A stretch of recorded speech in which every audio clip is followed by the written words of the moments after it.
হয়, এক শোকাবহ ঘটনাই জোকাৰি গৈছে কাৰ্বি আংলং জিলাৰ হাওৰাঘাট আৰু হাওৰাঘাটৰ দীঘলপানী নৈত বৃহস্পতিবাৰে সংঘটিত এক শোকাবহ ঘটনা।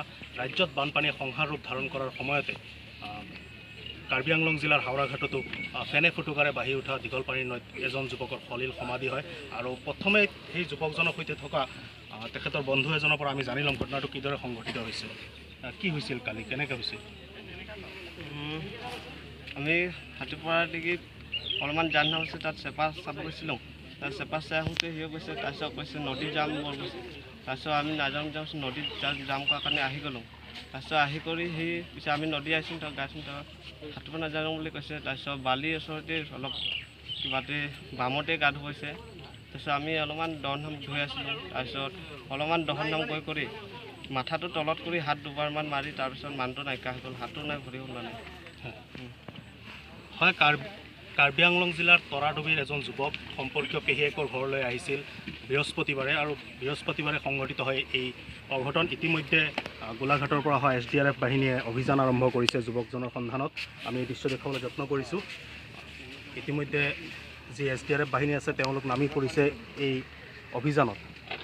আৰু বৃহস্পতিবাৰে সংঘটিত হৈছিল লগৰে কেইজনমান যুৱকৰ সৈতে দীঘলপানী নৈত গা ধুবলৈ আহি এই কৰুণ মৃত্যুক আঁকোৱালি ল'ব লগা হয় অভিনৱ ডেকাৰজা নামৰ যুৱকজনে।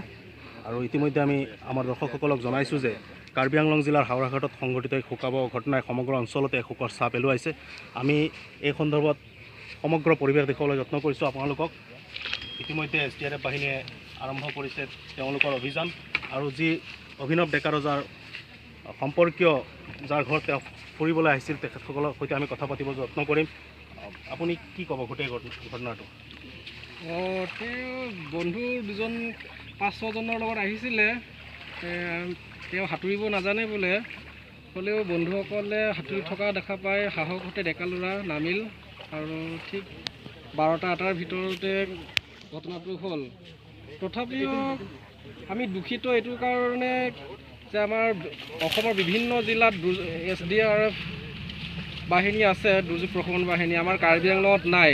গতিকে প্ৰশাসনক আপোনালোকৰ মিডিয়াৰ জৰিয়তে অনুৰোধ জনাইছোঁ যাতে স্থায়ীভাৱে আমাৰ কাৰ্বি আংলং জিলাত ডিফু হাওৰাঘাটতো তেনেকৈ দুৰ্যোগ প্ৰশমন বাহিনীৰ ব্যৱস্থা কৰে, যাতে আমাৰ ৰাইজৰ বিশেষ তেনেকুৱা এক্সিডেণ্টৰ সময়ত যাতে হঠাতে আহি উপস্থিত হৈ আমাক উদ্ধাৰ কৰিব পাৰে। যাতে এতিয়া সুদূৰ গোলাঘাট ডিষ্ট্ৰিক্টৰ পৰা আহি পোৱাৰ বাবে বহুত পলম হ'ল। যোৱাকালি দিনৰ 1 বাজিৰ ঘটনা এতিয়া আহি উপস্থিত হৈছে।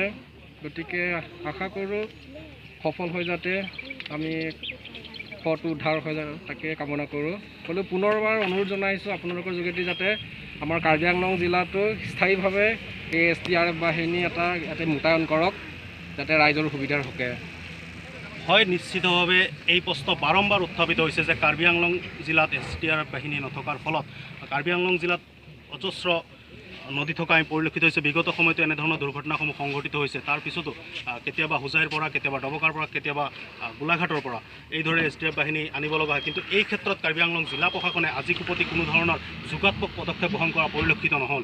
নিশ্চিতভাৱে এনেবোৰ ঘটনা সংঘটিত হৈয়ে আছে, কিন্তু এই ক্ষেত্ৰত কাৰ্বি আংলং জিলা প্ৰশাসন তথা স্থানীয় যিসকল জনপ্ৰতিনিধি আছে তেখেতসকলে এই সন্দৰ্ভত চিন্তা চৰ্চা কৰাৰ সময় আহি পৰিছে। হাওৰাঘাটৰ পৰা কেমেৰাত অমিতৰ সহযোগত মই ৰূপক দাস, প্ৰতিদিন টাইম।